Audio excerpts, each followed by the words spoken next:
Hello दोस्तों, स्वागत है आपका मेरे चैनल एलके स्टडी। आज मैं आप सभी को भारतीय राज्य व्यवस्था के 50 बहुत ही महत्वपूर्ण प्रश्न बता रहा हूं जो पिछली परीक्षाओं में पूछे गए हैं। तो चलिए जल्दी से देख लेते हैं। इससे पहले जिसने मेरा यूट्यूब चैनल सब्सक्राइब नहीं किया है प्लीज़ सब्सक्राइब कर लें ताकि आने वाली वीडियो आप तक पहुँच सके। तो चलिए देख लेते हैं। पहला प्रश्न है, भारतीय संविधान में मौलिक कर्तव्यों के बारे में निम्नलिखित में से कौन सा कथन सही नहीं है? इसका करेक्ट आंसर है सी, वे प्रकृति में न्याय संगत बनाए गए हैं। अगला प्रश्न है, राष्ट्रीय महिला आयोग की स्थापना निम्नलिखित में से किस अधिनियम के तहत की गई थी? इसका करेक्ट आंसर है सी, राष्ट्रीय महिला आयोग अधिनियम 1990 में। अगला प्रश्न 3, जब न्यायालय को पता चलता है कि किसी व्यक्ति की गैरकानूनी गिरफ्तारी हुई है तब कौन सी रिट जारी की जाती है? इसका करेक्ट आंसर है ए, बंदी प्रत्यक्षीकरण। अगला प्रश्न है 4, भारतीय संविधान में मूल कर्तव्यों को किसकी सिफारिश पर शामिल किया गया था? इसका करेक्ट आंसर है डी, सरदार स्वर्ण सिंह समिति।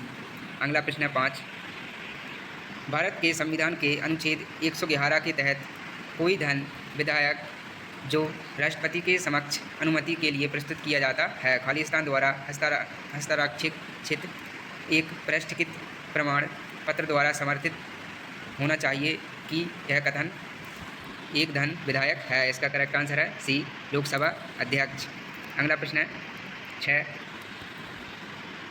जब भारत के राष्ट्रपति किसी विधायक, धन विधेयक और संविधान संशोधन विधेयक को छोड़कर जो अनिश्चित काल के लिए लंबित रहते हैं तो इसे खालिस्तान कहते हैं। इसका करेक्ट आंसर है ए, राष्ट्रपति का पॉकेट वीटो। अगला प्रश्न है 7, 73वें संविधान संशोधन की मुख्य विशेषताओं के बारे में निम्नलिखित में से कौन सा गलत है? इसका करेक्ट आंसर है डी, इस अधिनियम का संबंध भारतीय संविधान के भाग 3 से है। अगला प्रश्न है 8, निम्नलिखित में से किस अधिकार को 44वें संविधान संशोधन अधिनियम द्वारा मूल अधिकारों की सूची से हटा दिया गया था? इसका करेक्ट आंसर है डी, संपत्ति का अधिकार। अगला प्रश्न है 9, भारतीय संविधान में मौलिक अधिकार निम्नलिखित में से किस देश के अधिकार पत्र से प्रेरित हैं? इसका करेक्ट आंसर है डी, USA।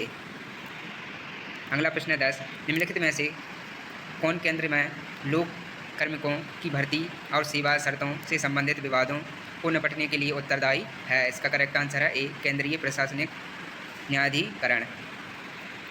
अगला प्रश्न है 11, के नजीब बनाम भारत संघ का मामला निम्नलिखित में से किस अनुच्छेद के तहत अधिकारों का उल्लंघन से संबंधित है? इसका करेक्ट आंसर है ए, अनुच्छेद 21।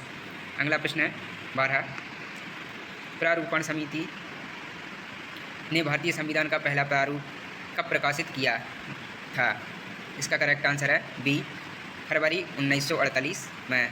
अगला प्रश्न है 13, भारतीय संविधान के अनुच्छेद खालिस्तान के अनुसार भारत के प्रत्येक नागरिक का यह कर्तव्य होगा कि वह वैज्ञानिक दृष्टिकोण, मानववाद और ज्ञानार्जन तथा सुधार की भावना विकसित करें। इसका करेक्ट आंसर है ए, 51A। अगला प्रश्न है 14, संसद में प्रयुक्त होने वाली शब्दावली के संबंध में निम्नलिखित में से कौन सा युग्म सही सुमेलित है? इसका करेक्ट आंसर है बी, केवल ए। अगला प्रश्न है 15, भारत के वित्त आयोग के संबंध में निम्नलिखित में से कौन सा कथन सत्य है? इसका करेक्ट आंसर है ए, केवल ए। अगला प्रश्न है 16, भारतीय संविधान का कौन सा अनुच्छेद यह निर्धारित करता है कि सर्वोच्च न्यायालय द्वारा घोषित कानून भारत के क्षेत्र के भीतर सभी अदालतों पर बाध्यकारी होगा? इसका करेक्ट आंसर है ए, अनुच्छेद 141। अगला प्रश्न है 17, भारतीय संविधान का कौन सा अनुच्छेद सर्वोच्च न्यायालय को अपने स्वयं के निर्णयों या आदेशों की समीक्षा करने का अधिकार देता है? इसका करेक्ट आंसर है ए, अनुच्छेद 137। अगला प्रश्न है 18, निम्नलिखित में से किस अधिनियम के द्वारा भारत में केंद्र स्तर पर द्विसदनीय विधायिका की शुरुआत की गई थी? इसका करेक्ट आंसर है ए, भारत सरकार अधिनियम 1919। अगला प्रश्न है 19, भारतीय संविधान के अनुच्छेद 167 के तहत वर्णित मुख्यमंत्री का कर्तव्य क्या है? इसका करेक्ट आंसर है ए, मंत्रिपरिषद के सभी निर्णयों की सूचना राज्यपाल को देना। अगला प्रश्न है 20, भारत के संविधान की प्रस्तावना में निम्नलिखित में से किसका उल्लेख है? इसका करेक्ट आंसर है बी, विचार, अभिव्यक्ति, विश्वास, आस्था और उपासना की स्वतंत्रता। अगला प्रश्न है 21, निम्नलिखित में से किस अनुच्छेद में सार्वजनिक क्षेत्र में रोजगार से संबंधित मामलों में अवसर की समानता का उल्लेख किया गया है? इसका करेक्ट आंसर है सी, अनुच्छेद 16। अगला प्रश्न है 22, अंतर्राज्य परिषद में भारत के प्रधानमंत्री द्वारा मनोनीति केंद्रीय मंत्रिपरिषद में केंद्र के मंत्री होते हैं। इसका करेक्ट आंसर है डी, 6। अगला प्रश्न है 23, भारतीय संविधान का अनुच्छेद 43 भी खाली स्थान का प्रावधान करता है। इसका करेक्ट आंसर है सी, सहकारी समितियों को बढ़ावा देने। अगला प्रश्न है 24, निम्नलिखित में से किस अधिनियम ने प्रांतीय स्तर पर द्वैध शासन प्रणाली को त्याग दिया और लोकप्रिय रूप से निर्वाचित प्रांतीय विधानसभाओं के उद्गमन में सहायता की? इसका करेक्ट आंसर है सी, भारत सरकार अधिनियम 1935। अगला प्रश्न 25, भारत के सर्वोच्च न्यायालय के स्थान से संबंधित प्रावधानों का उल्लेख किस अनुच्छेद में किया गया है? इसका करेक्ट आंसर है डी, अनुच्छेद 130।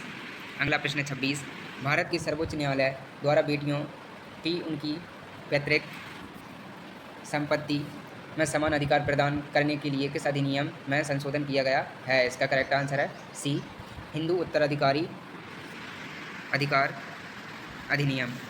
अगला प्रश्न है 27, लोकसभा जनता का सदन का पहली बार विधिवत गठन खालिस्तान को किया गया था? इसका करेक्ट आंसर है ए, 17 अप्रैल 1952 में। अगला प्रश्न है 28, भारतीय संविधान के निम्नलिखित में से किस अनुच्छेद में मौलिक कर्तव्य सार्वजनिक संपत्ति की रक्षा करना और हिंसा का त्यागना का उल्लेख है? इसका करेक्ट आंसर है डी, अनुच्छेद 51 ए आई। अगला प्रश्न है 29, पंचायतों से संबंधित प्रावधानों का उल्लेख भारतीय संविधान के किस भाग में किया गया है? इसका करेक्ट आंसर है ए, भाग 6। अगला प्रश्न है 30, भारत के किस प्रधानमंत्री के नेतृत्व में भारत के संविधान में मौलिक कर्तव्यों को जोड़ा गया था? इसका करेक्ट आंसर है डी, इंदिरा गांधी।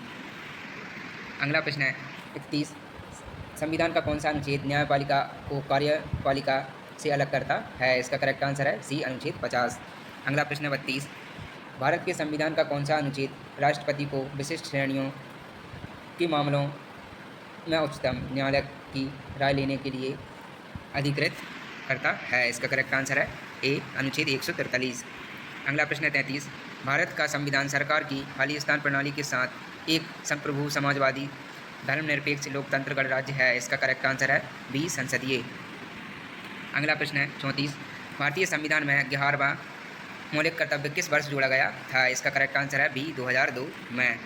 अगला प्रश्न 35, भारत के संविधान का कौन सा अनुच्छेद शिक्षा के अधिकार को मौलिक अधिकार के रूप में मान्यता प्रदान करता है? इसका करेक्ट आंसर है डी, अनुच्छेद 21 ए। अगला प्रश्न 36, अदालतों के किस विशेष आदेश का अर्थ है गिरफ्तार व्यक्ति को अदालत के समक्ष पेश किया जाना चाहिए? इसका करेक्ट आंसर है डी, बंदी प्रत्यक्षीकरण। अगला प्रश्न 37, निम्नलिखित में से किस आयोग ने सिफारिश की थी राज्यपाल की नियुक्ति निष्पक्ष होनी चाहिए? इसका करेक्ट आंसर है बी, सरकार ये योजना। अगला प्रश्न है 38, ब्रिटिश संसद के निम्नलिखित में से किस अधिनियम में कहा गया था कि ब्रिटिश कैबिनेट के एक संसद को भारत के लिए राज्य सचिव नियुक्त किया गया था? इसका करेक्ट आंसर है बी, भारत सरकार अधिनियम 1858। अगला प्रश्न है 39, यदि राज्य सरकार पंचायती राज संस्थाओं को उनके 5 साल के कार्यकाल के अंत से पहले भंग कर देती है तो आमतौर पर खालिस्तान के भीतर नए चुनाव होने चाहिए? इसका करेक्ट आंसर है 6 महीने। अगला प्रश्न 40, सर्वोच्च न्यायालय का निम्नलिखित में से कौन सा क्षेत्राधिकार इसे केंद्र और राज्य के बीच तथा राज्यों के मध्य विवादों को निपटने की अनुमति देता है? इसका करेक्ट आंसर है ए, मूल। अगला प्रश्न है 41, निम्न में से किस अनुच्छेद में शामिल मौलिक कर्तव्य अनुच्छेद 21(1) के समान है? इसका करेक्ट आंसर है ए, अनुच्छेद 51(a) के। अगला प्रश्न है 42, भारत के संविधान के किस अनुच्छेद के अंतर्गत राष्ट्रीय अनुसूचित जाति आयोग की स्थापना की गई है? इसका करेक्ट आंसर है ए, अनुच्छेद 338। अगला प्रश्न है 43, भारत के राष्ट्रपति के बारे में निम्नलिखित में से कौन सही नहीं है? इसका करेक्ट आंसर है डी, उनके पास वीटो शक्ति पावर होती है जिसके द्वारा वे संसद द्वारा पारित धन विधेयक सहित अन्य विधेयकों को अपने पास रोक के रख सकते हैं या स्वीकृत देने से मना कर सकते हैं। अगला प्रश्न है 44। भारत में न्यायिक प्रणाली काफ़ी हद तक स्वायत्त है। न्यायपालिका को भारतीय संविधान में दिए गए मूल अधिकारों की रक्षा के लिए अनुच्छेद 32 और खालिस्तान के तहत अपनी शक्तियों का उपयोग करना चाहिए। इसका करेक्ट आंसर है ए 13। अगला प्रश्न है 45। जब संपत्ति के अधिकार को मौलिक अधिकार के रूप में समाप्त कर दिया गया तब प्रधानमंत्री कौन थे? इसका करेक्ट आंसर है डी, मोरारजी देसाई। अगला प्रश्न है 46 की अध्यक्षता में गठित संविधान समीक्षा आयोग ने मौलिक कर्तव्यों के सफल कार्यान्वयन के लिए सरकार द्वारा की जाने वाली कुछ पहलों की सिफारिश की। इसका करेक्ट आंसर है बी, एम.एन. वेंकटचलैया। अगला प्रश्न है 47। भारत के संविधान का कौन सा अनुच्छेद तथ्य न्यायाधीशों की नियुक्ति से संबंधित है? इसका करेक्ट आंसर है सी, अनुच्छेद 127। अगला प्रश्न है 48। संविधान का निम्नलिखित में से कौन सा अनुच्छेद किसी भी जाति के उम्मीदवारों को सार्वजनिक रोजगार के किसी भी अवसर के लिए आवेदन करने का अधिकार देता है? इसका करेक्ट आंसर है सी, अनुच्छेद 16(2). अगला प्रश्न है 49। किसी व्यक्ति की नज़रबंदी से अधिक नहीं हो सकती जब तक किसी उच्च न्यायालय के न्यायाधीशों से नियुक्त सलाहकार बोर्ड विस्तारित नज़रबंदी के लिए पर्याप्त कारण की रिपोर्ट प्रस्तुत नहीं करता है। इसका करेक्ट आंसर है बी, 3 माह। अगला प्रश्न है ये लास्ट है 50। भारत के संविधान का कौन सा अनुच्छेद संसद के सत्रों से संबंधित है? इसका करेक्ट आंसर है ए, अनुच्छेद 85। चलिए दोस्तों, मिलते हैं नेक्स्ट वीडियो में।